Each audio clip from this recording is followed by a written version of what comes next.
বন্ধুসকল, মানৱ সমাজক লজ্জানত কৰা এটা ঘটনা সংঘটিত হৈছে। পিতা আৰু পুত্ৰই মিলি ধৰ্ষণ কৰিলে এগৰাকী কিশোৰী। পুত্ৰ পেছাত সাংবাদিক। এই ঘটনাটো সংঘটিত হৈছে বঙাইগাঁৱত। তেখেতৰ ল'ৰা এজন আছে। কি কৰে? ল'ৰাজন এই পৰ্টেল নিউজৰ ৰিপৰ্টাৰ কৰি ঘূৰি ফুৰে। কি নাম? বিৰাজ বৈষ্ণৱ। বাবাৰ নাম? বাবাৰ নাম হৰি বৈষ্ণৱ।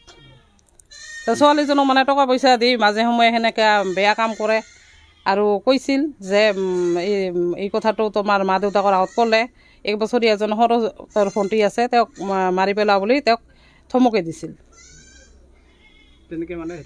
তেনেকৈ মাজে সময়ে সেই বেয়া কাম চলিয়ে থাকে। আপোনালোকে কেনেকৈ গম পালে?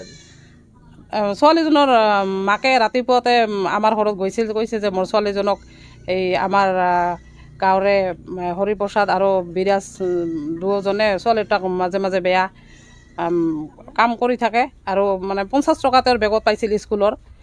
তেওঁ সোধাত কৈছে এই টকাটো ক'ত পাইছা?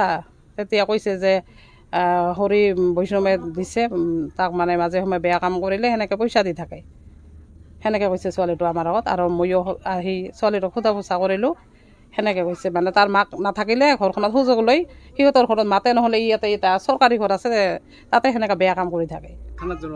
থানাত